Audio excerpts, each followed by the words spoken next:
Bonjour, le prénom des enfants? Sarah Jane est une travailleuse saisonnière. Non mais pour aujourd'hui, ça va pas se poser de soucis. À quel nom? Chaque saison d'hiver, elle est hôtesse d'accueil au sein de l'école de ski français. Tu vends toujours la même chose, mais ça se passe jamais pareil. C'est ça qui est top. Depuis longtemps, c'est en montagne que je veux vivre et que je veux travailler. Saisonnière, ma vie en station, je la veux active. Il y a pas mal de concerts, il y a pas mal de... Non, tu veux sortir, tu veux rencontrer du monde, tu veux écouter de la musique et faire des activités, il y a ce qu'il faut, il y a ce qu'il faut. Pour aider les saisonniers à s'installer au mieux et favoriser leur intégration, les 4 communautés de communes du pays du Grand Briançonnais ont coopéré avec le comité du bassin d'emploi du Ventoux-Comtat-Venessin pour créer le premier site internet public entièrement dédié aux travailleurs saisonniers. Offre d'emploi, transport, logement, démarches administratives, vie pratique, ce portail internet doté aussi d'un réseau social centralise toutes les informations affichées sur les murs de la Maison des saisonniers du Briançonnais ainsi que dans les 3 relais services publics des 3 autres communautés de communes. Objectif, simplifier la vie des saisonniers et faciliter les relations entre employeurs et salariés. Sarah Jane loge dans un des 75 appartements mis à la disposition des saisonniers par les 4 communautés de communes du Grand Briançonnais. Bien sûr que c'est une bonne solution. T'arrives, c'est tout équipé, t'as juste arrivé avec ta télé, ta cafetière et ta couette, et puis c'est chauffé. Voilà, mais ça me suffit avec mon petit balcon, et puis voilà. Vous voulez devenir saisonnier? Quels sont les métiers qui recrutent? Quelles sont les compétences requises pour exercer ces métiers? Réponse en images en 7 minutes chrono.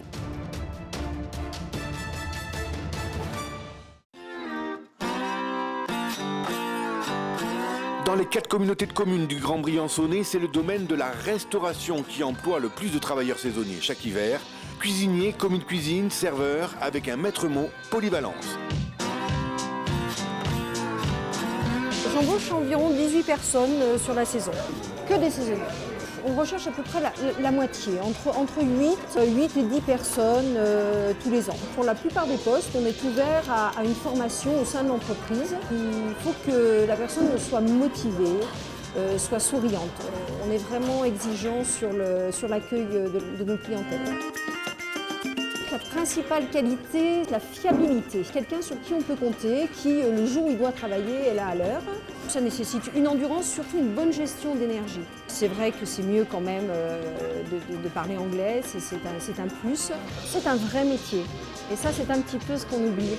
On a des gens qui travaillent depuis des années avec nous et puis sinon on passe principalement par Pôle emploi, qui organise pour nous employeurs et pour les saisonniers un forum de l'emploi qui est très efficace, qui se déroule au mois d'octobre. Les employeurs ont des espaces pour recevoir les jeunes qui cherchent du travail pour la saison.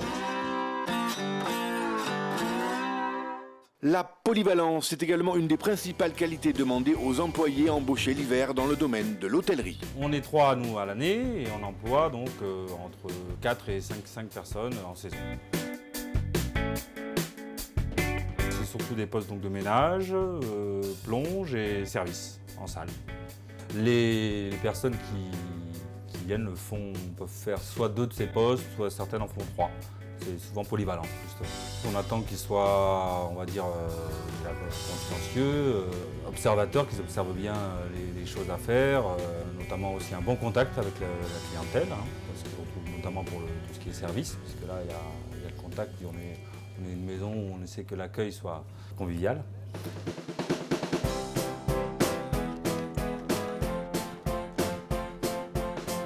Les commerces dédiés à la pratique des sports d'hiver embauchent également de nombreux travailleurs saisonniers, surtout pendant les vacances scolaires. La partie hiver, on va dire, c'est skiman, vendeur, vendeuse. On arrive à embaucher une quinzaine de salariés. Nous, on leur demande déjà le sourire, voilà, parce que on est sur des périodes scolaires, donc les gens ils sont en mode vacances, en mode week-end, donc il faut savoir les accueillir correctement, bien entendu, avoir toujours le smile. On est dans un cadre qui est quand même super sympa, on se lève le matin, il y a la neige de partout, Donc c'est vrai que voilà, on demande en priorité déjà d'être agréable, d'être souriant avec la clientèle, d'être dispo parce que c'est vrai qu'on fait des heures, on fait beaucoup d'heures l'hiver parce que les périodes sont très courtes et puis il ne faut pas rater le moment où on a les vacances de février. Bon là c'est pendant 15 jours à bloc. Donc de la disponibilité, voilà aussi, quelques petites notions d'italien et c'est vrai qu'anglais maintenant, on commence à avoir pas mal de clientèle étrangère l'hiver. Et puis après, aimer un petit peu ce qu'on fait. Donc en général, les gens qui viennent en station de ski, que ce soit les saisonniers ou les vendeurs-vendeuses, en général ils aiment bien le milieu de la montagne, que ce soit le ski, le surf, la rando. Donc en général, c'est des passionnés, je dirais, qui viennent faire les saisons aussi. Qui peuvent à la fois bosser et à la fois pratiquer leur activité qu'ils apprécient. Ils sont animateurs, éducateurs, directeurs. Chaque hiver, plusieurs centaines de saisonniers encadrent les touristes dans les centres de vacances du Grand Briançonnais. Alors des animateurs, on en embauche beaucoup plus sur la saison d'hiver puisqu'on a une activité qui est consacrée à l'accueil de classes de découverte. Ça peut aller jusqu'à une dizaine. On est obligé d'embaucher des animateurs diplômés de BAFA. On a aussi beaucoup d'animateurs qui ont leur BPGEPS. Donc déjà, on leur demande d'avoir un intérêt certain sur les objectifs de l'association, les objectifs pédagogiques qu'on a, nous, au Fontenil. Ça passe par des animateurs qui ont le sens de l'observation, des animateurs qui sont dynamiques, disponibles, à l'écoute. Nous, on est très acharnés sur le sens de l'écoute. Il faut savoir être écouté, savoir écouter. S'ils ont un petit plus en théâtre, en jonglerie, en cirque, en danse, peinture. On aime les animateurs qui ont des spécificités, mais on a une préférence pour déjà des gens qui sont positionnés sur de la vie quotidienne. Vous voulez devenir moniteur de ski? C'est possible, mais les places sont chères. Les moniteurs formés en France ont en revanche plus de chances de trouver du travail à l'étranger. Explication. 99% des moniteurs qui travaillent au sein des écoles de ski sont des moniteurs indépendants. Il y a peu de turnover. On a un gros besoin de moniteurs en période de vacances scolaires, c'est-à-dire Noël, premier de l'an, février et Pâques. Il faut un diplôme qui est relativement long. Entre le début et la fin de son diplôme, il se passe entre 4 et 5 ans. Le diplôme français est reconnu comme le diplôme le plus élevé sur le plan mondial, donc ça nous donne l'autorisation d'aller travailler dans n'importe quel pays.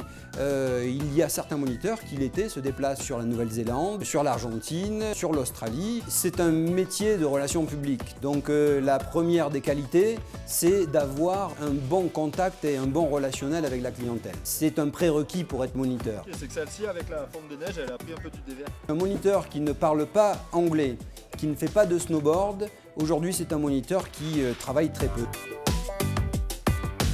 Enfin, vous voulez intégrer la grande famille du personnel responsable de la gestion du domaine skiable. Les métiers sont nombreux, les opportunités aussi. Suivez le guide.